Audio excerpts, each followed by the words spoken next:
Hello, class 7. In our last class, we were discussing the expansion of territory by Akbar, and we have discussed that how did he expand his empire in Malwa, Gondwana, and how did he tackle the Rajputs with his friendship. But not only friendship, not only he showed his friendship towards Rajputs, there were some Rajputs who were also his enemy. So today in our class we will discuss about this. Please open page number 75. So first topic is battle against Mewar. Uday Singh of Mewar refused to give his daughter in marriage to Akbar.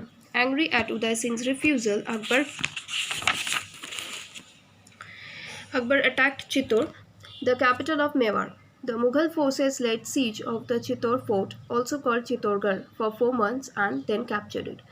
सो क्या बोल रहा है कि उदय सिंह अपनी बेटी की शादी अकबर से कराने के लिए रिफ्यूज़ करते हैं। तो उनकी रिफ्यूज़ल की वजह से अकबर गुस्सा हो गए और अकबर ने चित्तौड़ अटैक कर दिया। मतलब जो कैपिटल था मेवाड़ का, वो कैपिटल चित्तौड़ अटैक किया।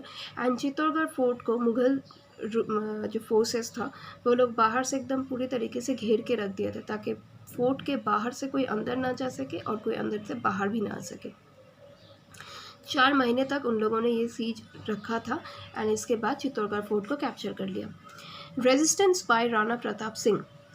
The capture of Mewar signaled the end of the Rajput resistance to the Mughal rule. Soon, most of the Rajput rulers accepted Akbar's suzerainty. However, the Rajputs of Mewar kept their resistance alive in Udaipur, which was founded by Uday Singh after escaping from Chittor. After the death of Uday Singh, his son Rana Pratap Singh carried on the fight against Akbar.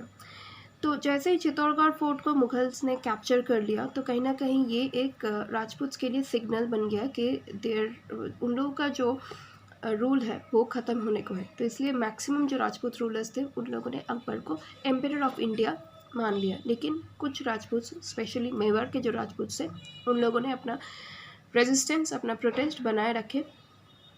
Uday Singh Chittorgarh fort से भाग के उदयपुर नाम के एक जगह पे जाके वहाँ पे अपने ही नाम पे वो जगह बनाया एंड वहीं पे वो लोग रूल कर रहे थे। लेकिन उदय सिंह के डेथ के बाद उनका जो बेटा था राणा प्रताप सिंह, वो इस रेजिस्टेंस को कैरी करते हैं एंड अकबर के अगेंस्ट वो फाइट करता है।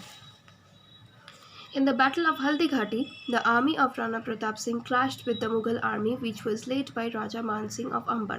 The Rajputs of Mewar were defeated and Mewar was annexed into the Mughal Empire. However, Rana Pratap continued his fight till death. 1576 AD में राणा प्रताप सिंह एंड अकबर के बीच होता है एक बैटल, जिसको हम लोग बैटल ऑफ हल्दी घाटी के नाम पे जानते हैं। तो बैटल ऑफ हल्दी घाटी की वजह से क्या हो रहा है कि बैटल ऑफ हल्दी घाटी में राणा प्रताप सिंह हार जाते हैं एंड मुगल पूरा मेवाड़ कैप्चर कर लेते हैं। लेकिन राणा प्रताप सिंह बैटल ऑफ हल्दी घाटी में अपनी, मतलब जब तक वो जिंदा थे तब तक वो फाइट करते गए थे। Bengal, Gujarat and the northwest. Akbar himself led an expedition against Gujarat in 1578 AD and captured it. Bengal was annexed in 1574 AD.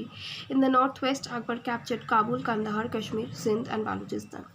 इसके बाद अकबर गुजरात की तरफ 1578 में एक एक्सपेडिशन भेजते हैं एंड उसको कैप्चर करते हैं। उसके बाद 1570, इसके पहले 1574 AD में वो बंगाल को कैप्चर करते हैं।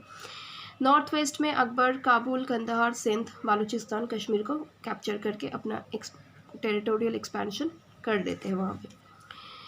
कैंपेन्स इन द डेकान, इन सब के बाद, मतलब पूरा नॉर्थ इंडिया को कैप्चर करने के बाद अकबर ने प्लान किया कि वो डेकान, मतलब साउथ इंडिया में कैंपेन रखेंगे। In the Deccan, Khandesh was the first kingdom that accepted Akbar's suzerainty in 1576 AD.